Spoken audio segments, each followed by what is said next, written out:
Vous écoutez les podcasts de Medinoc dédiés à la gestion d'entreprise pour les médecins libéraux. Dans ce nouvel épisode, nous vous aiderons à comprendre les enjeux concrets de l'exercice médical libéral au sein d'un établissement de santé privé et surtout à sécuriser votre activité grâce à une bonne lecture et une bonne négociation du contrat d'exercice libéral. Lorsque l'on envisage une activité libérale en clinique ou en hôpital privé, l'idée est souvent séduisante. Vous bénéficiez d'infrastructures déjà en place, de plateaux techniques performants, d'une organisation structurée, sans avoir à investir lourdement dans du matériel.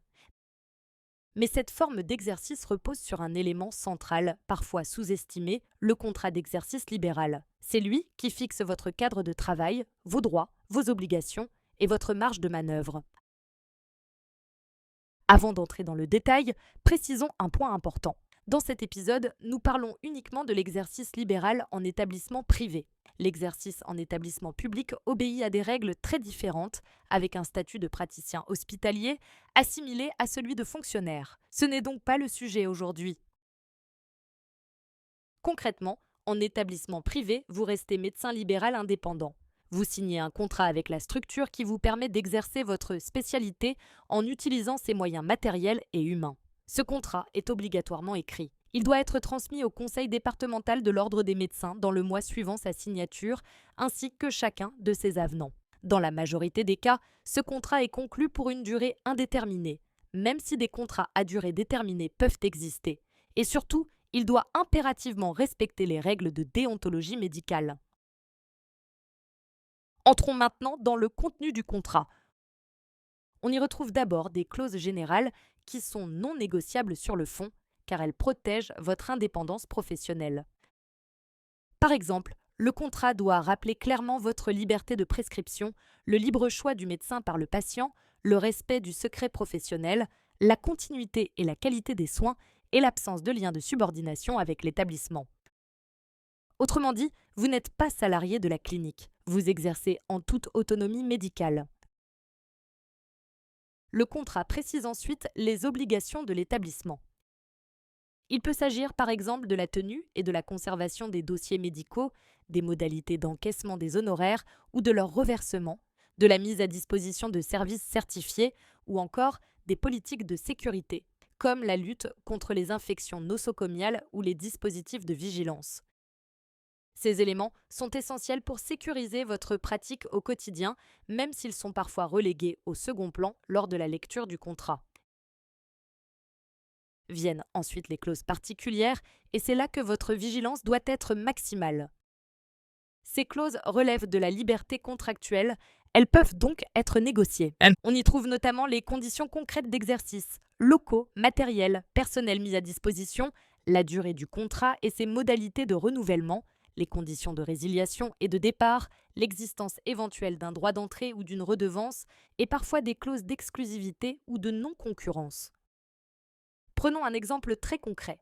Une clause de non-concurrence peut vous empêcher de vous réinstaller dans une zone géographique donnée après votre départ. Si elle est trop large ou trop longue, elle peut sérieusement freiner votre avenir professionnel.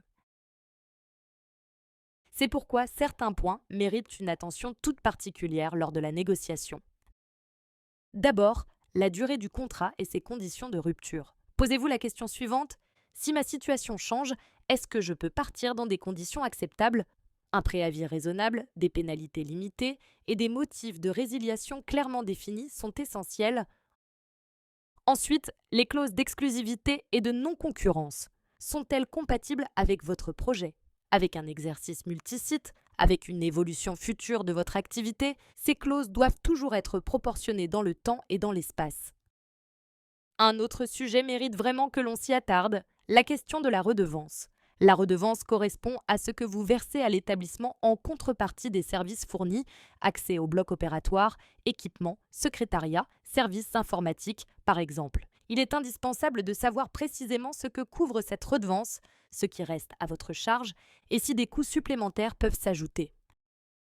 Un conseil pratique: comparez avec d'autres établissements et, si possible, négociez une redevance progressive au début de votre activité, le temps de constituer votre patientèle. Enfin, pensez à l'accès aux équipements et à la vie de l'établissement. Aurez-vous un accès fluide au matériel dont vous avez besoin? Les équipements sont-ils récents et bien entretenus? Votre participation aux réunions ou aux instances de la clinique est-elle compatible avec votre charge de travail? Là encore, tout doit être cohérent avec votre organisation personnelle et professionnelle.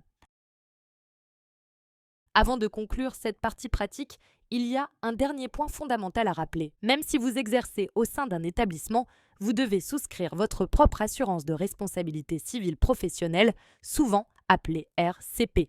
C'est une obligation incontournable pour sécuriser votre exercice. Et surtout, n'hésitez jamais à vous faire accompagner par un avocat spécialisé. Un contrat d'exercice libéral engage votre activité sur le long terme. Mieux vaut poser toutes les questions avant de signer. Avant de conclure cet épisode, prenons un instant pour revenir sur l'essentiel et retenir les points clés à avoir en tête si vous envisagez d'exercer en libéral dans un établissement de santé. Premièrement, l'exercice libéral en établissement privé repose sur un contrat écrit qui doit être lu et négocié avec attention. Deuxièmement, votre indépendance professionnelle doit être clairement affirmée sans aucun lien de subordination avec l'établissement. Troisièmement, les clauses de durée, de rupture, de redevance et de non-concurrence sont déterminantes pour votre avenir professionnel. Quatrièmement, les conditions matérielles et organisationnelles doivent être compatibles avec votre projet et votre mode d'exercice. Enfin, l'accompagnement juridique est un véritable investissement pour sécuriser votre activité sur le long terme. Nous espérons que ces quelques conseils pratiques vous seront utiles. Retrouvez l'ensemble de nos outils sur notre site internet medinoc.org.